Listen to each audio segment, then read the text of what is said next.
3, 2, 1. Here we go!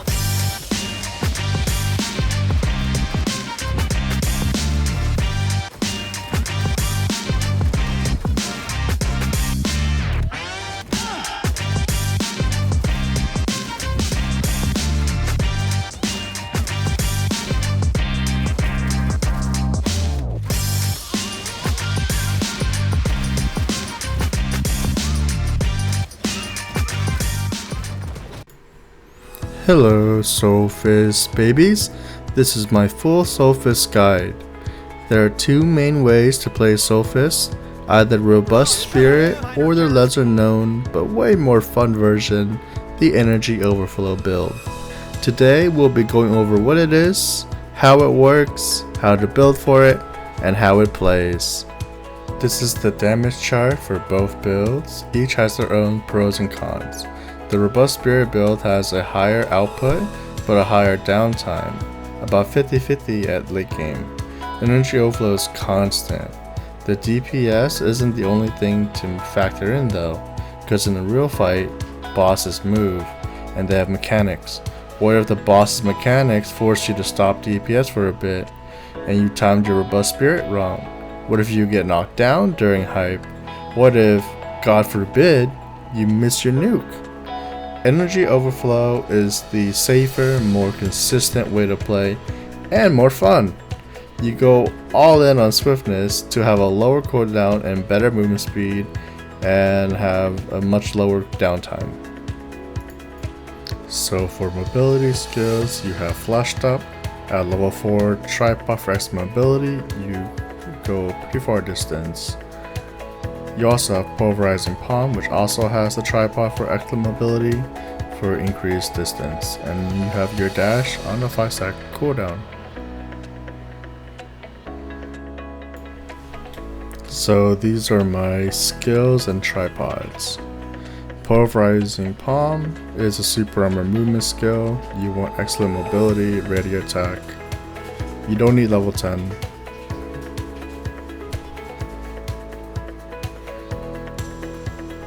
Bolt and Crash is your main counter skill. It's also super armor and a party buff. Heavenly Squash, just damage. Flash Step with excellent mobility and smooth armor, or Victory Shout, it's up to you.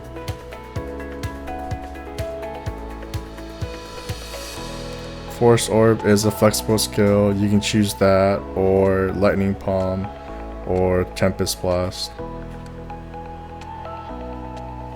You can choose Purification for Cleanse, DP buff, or Super Armor 2. So for attack buffs, you could have Flash Step give you the Victory Shout. You can have it up, combined with Pulverizing Palm, Bolt and Crash, and Energy Release. Every one of these utility skills can give you damage buffs, but keep in mind that the single self buffs do not stack. But the party buff does stack, so you can have one of these plus the party buff from Bolt and Crash. Right, that way, every time you do your damage skill, you should always have an attack power buff at all times. It's up, and refresh it. Personally, I think that you have enough damage buff from just Pulverizing Palm and Energy Release, where you can switch Flashed Up to Smooth Armor, because this extra defense is a self buff, and it will stack with the Energy Release's party buff. So you have one flexible skill, and you can choose between Force Orb, Lightning Palm, or Tempest Blast. I'm currently using Force Orb, but for Lightning Palm you can have Weak Point level 1, it does decent damage and is a counter skill and a decent range.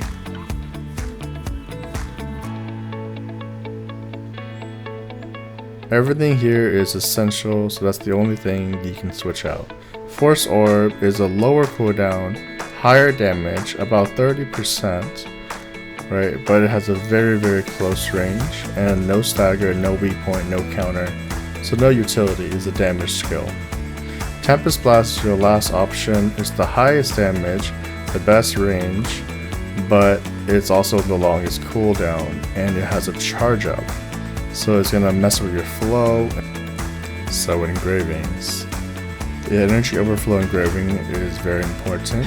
It's 15% more damage at level 3, and it's always up because you should always be below 30% energy. What it does is it basically gives you infinite use of energy, so you don't go into the penalty range, and you can just get bonus damage from it, and you just spam skills non-stop. Now the second most important engraving is adrenaline. Because of how we use our skills like flash step and all the pre-buffs, you get max level adrenaline every time you go in, and there's a 15% crit rate and like 6% more damage power. The next couple engravings is really preference. If you run Raid Captain, you have to run Spirit Absorption to get the max damage output from Raid Captain. But you can run Grudge, Cursed Doll, Keen Blunt Weapon, or even Precise Dagger. So let's talk about stats. You want to run full swiftness, and your necklace needs to have crit on it or specialization. Chaos Dungeon. There is one build and one build only, the Preemptive Strike build. You want to get 2 Preemptive Strikes, level 1, 2, or 3. You ideally want the purple book version, they're very cheap, and it lets you one-shot every monster in Chaos Dungeons. And this works even better at low-end levels.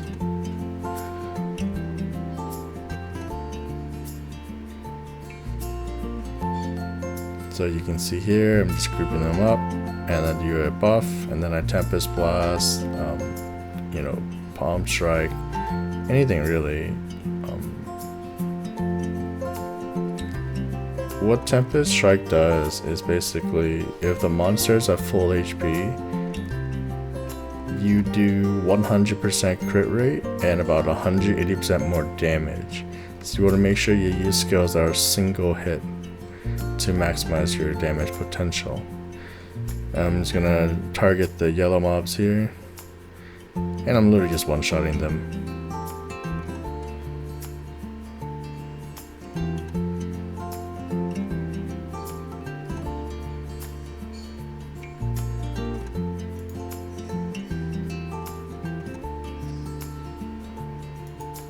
Once you lure out the boss, you just throw your nuke at it, and it's always gonna crit, and it's always gonna one-shot it. Side note, it is way cheaper to buy the Awakening stone to use your ultimate with gold than silver.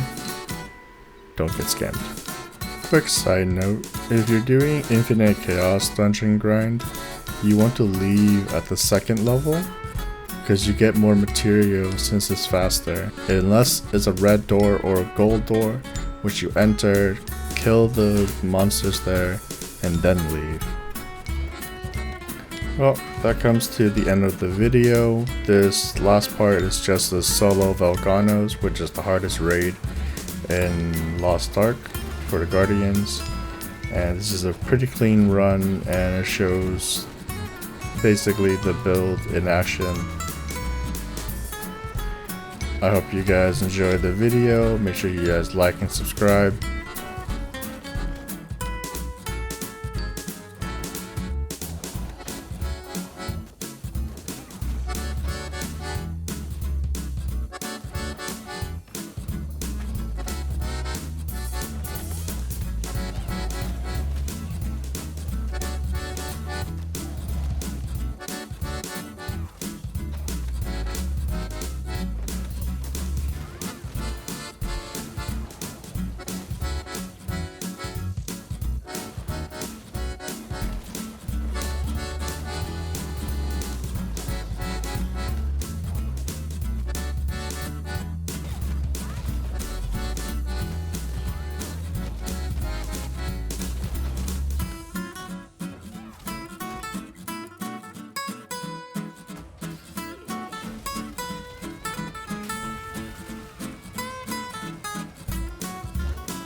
3, 2, 1. Here we go!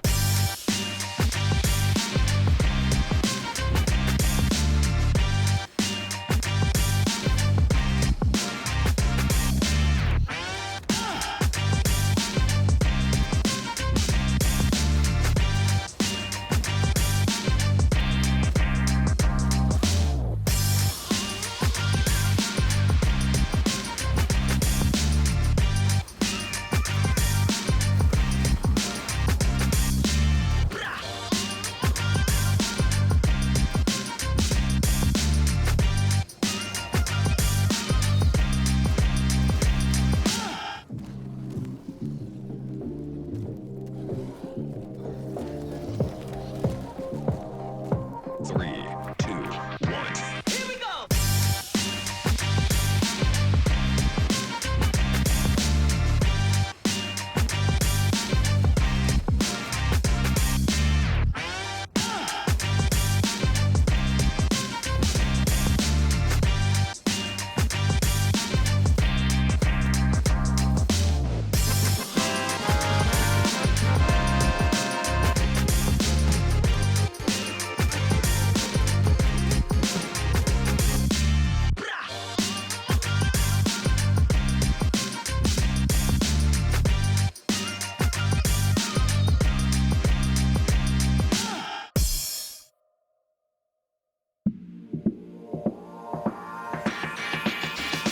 Taking